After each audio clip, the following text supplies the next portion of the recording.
अरविंद केजरीवाल को एक बार फिर से झटका लगा। हाईकोर्ट ने जो सीबीआई के ने जो उनको अरेस्ट किया है उसमें उसको चैलेंज करने वो हाईकोर्ट पहुंचे थे, लेकिन हाईकोर्ट ने उनकी अर्जी को ठुकरा दी है। क्या कहना है सर? देखिए, ये बिल्कुल क्लियर है, जनता भी जानती है, प्रशासन भी जानता है कि बहुत बड़ा घोटाला शराब का है, उसके वो किंग है, माफिया हैं।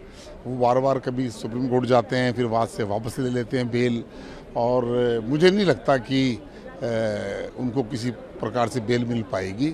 और पूरे साक्ष्य हैं सीबीआई के पास, तो लंबे समय तक उनको अंदर रहना पड़ेगा। उसके अलावा भी बहुत सारे मामले हैं, मनी लॉन्ड्रिंग का मामला है, किस में बेल लेकर वो दिल्ली बाहर आते रहेंगे।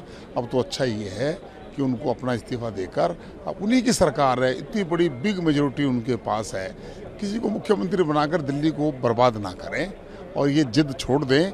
और कोर्ट, न्यायपालिका अपना काम करेगी, सीबीआई अपना काम करेगी।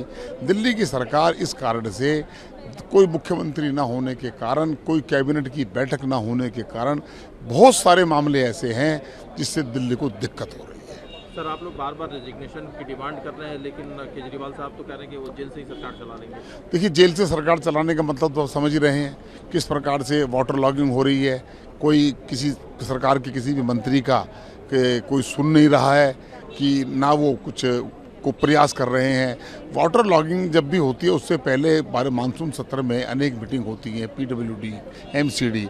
अब तो दोनों सरकार उनकी हैं, और उसके बाद दिल्ली के अंदर जुलाई के महीने के अंदर ही लगभग 30 लोगों की मृत्यु हुई है, चाहे उसमें राजेंद्र नगर का मामला हो, चाहे सिरसपुर का मामला, उस्मानपुर का मामला हो। ये जो कारण है, ये बहुत बड़ा कारण है। दिल्ली सरकार जो है, मुख्यमंत्री जब बाहर रहता है, मैं एक सांसद हूँ, और मैं सांसद हूँ, मैं लगभग 2 घंटे की डीलिंग करके आया हूँ। कम से कम 100 लोग मेरे से मिले होंगे।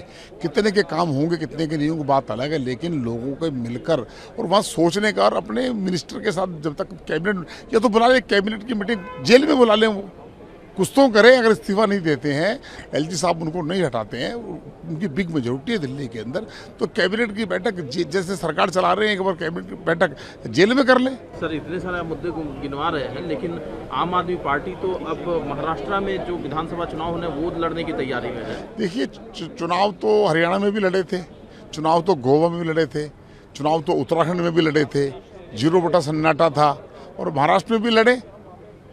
राजनीतिक पार्टी है, हर जगह उनको प्रयास करना चाहिए, लेकिन ये पता है कि दिल्ली का हर्ष क्या उन्होंने किया है। देश की जनता, आज पंजाब की जनता बड़ी परेशान है वहाँ की सरकार से। लोग उस सरकार को मौका आना चाहिए, बदलने को तैयार बैठे हैं किस प्रकार से। ये इन झूठे वायदों से, झूठी बातों से कभी भी सरकारें नहीं चला करती, सरकारें ग्राउंड पे चला करती है। राहत नहीं मिली है अरविंद केजरीवाल को, क्या कहेंगे इस पूरे विषय? देखिए, जिस प्रकार से कल अलग कोर्ट ने भी टिप्पणी की है और ये कहा है कि केजरीवाल जी का जो न्यायिक प्रक्रिया चल रही है उसमें इलीगल कुछ भी नहीं है, तो इससे बड़ा साफ होता है कि कोर्ट ने भी ये माना है कि कहीं ना कहीं इस बात के पर्याप्त मात्रा में सबूत हैं कि केजरीवाल जी इस सारे मामले में उनकी महत्वपूर्ण भूमिका है।